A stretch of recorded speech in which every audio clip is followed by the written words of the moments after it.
Do-overs. Do they work?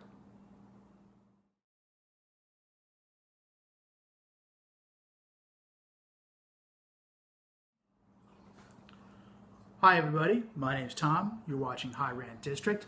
Today I wanted to talk briefly about two albums that were done over and in different ways, and then just briefly give my opinion on whether I prefer the original or the do-over. There are different ways of doing do-overs, and these two examples will be two different ways.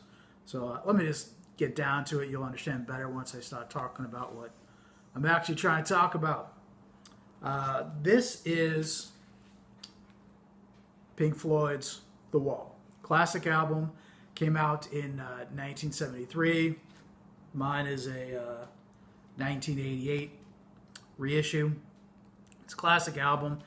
I don't even know how I came to own this album. It might have been a former housemate's ages ago. Nothing against Pink Floyd. They're just not. They're a band that, because of when I grew up, I've heard them a million times. I've heard them. I've also heard them on what would you call it? Album-oriented radio. As a kid, I was mentioning to Chris Dixieland Farm the other day. I listened to a lot of WBAB out of Babylon on Long Island growing up, and they would play a lot of album sides. So I've heard, albums like a lot of Pink Floyd albums like over and over and over. So seeking them out now to play again on vinyl is generally not something I do. I just happen to have this. I got wind though that the guitarist from the band The Sword, put together a group, and they redid Dark Side of the Moon. This is one band doing the entire album front to back, but with a heavy psychedelic doom metal take on it. This is Doom Side of the Moon. It's the name of the band and the album. I'll give you a quick look at the vinyl if it matters. It's a die cut sleeve. So that just pulls out, and then just look at the inner, and it's on orange wax.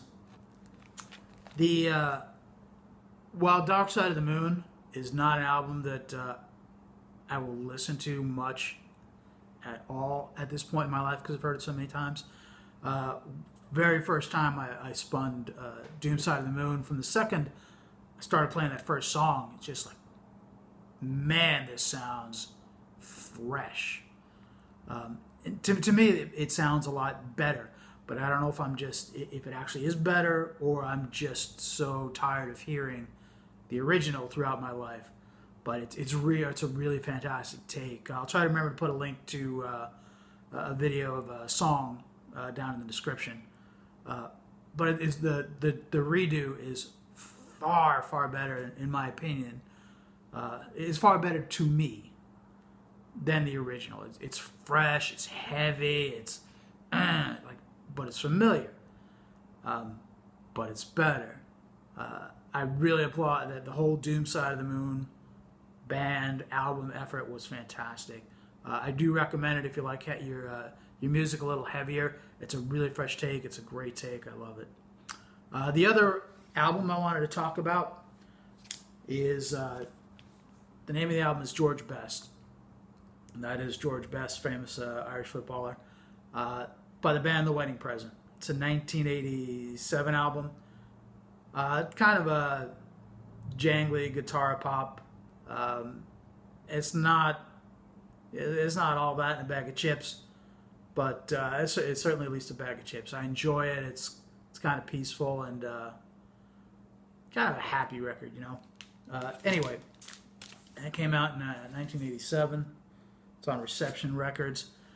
And then recently, last year, I'm pretty sure it was a 2017 release, the album was redone, but by the original band. This is referred to as George Best 30. because it came out. Yeah, that makes sense. So the original came out in 1987, and the redo came out in 2017, 30 years apart. So that's why it's called George Best 30. Although it's a bit of a misnomer in that the album was re-recorded in 2008, I believe. They were recording an album. Steve Albini was he was the recording engineer in Chicago. I love Steve Albini primarily for his work with Shellac. Excellent, awesome noise rock. But anyway, mostly if Steve Albini is recording something, it's going to sound fantastic. So I bought the record, bought the redo. It was just a quick take by the original band, playing it. I think they played a little bit faster, ever so slightly.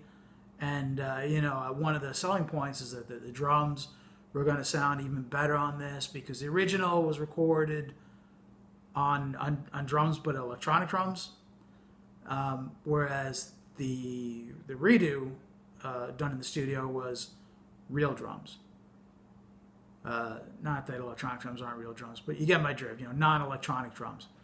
So I dropped the needle on this right away, and right away I'm like, man, that sounds weird. That doesn't sound right. I thought like something's wrong with my cartridge, or wiring, or a cable somewhere, an interconnect, because the record sounded so muddy. Which when I'm thinking like Steve Albini was a participant here, I'm thinking this thing should sound fucking amazing. It's real. As it turns out, I quickly put the original on. The original record sounds, alive, vibrant, excellent sound quality. This redo,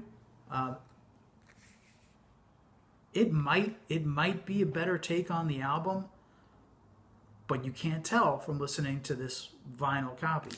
Now, this is a U.S. copy on HHBTM, which is Happy Birthday to Me.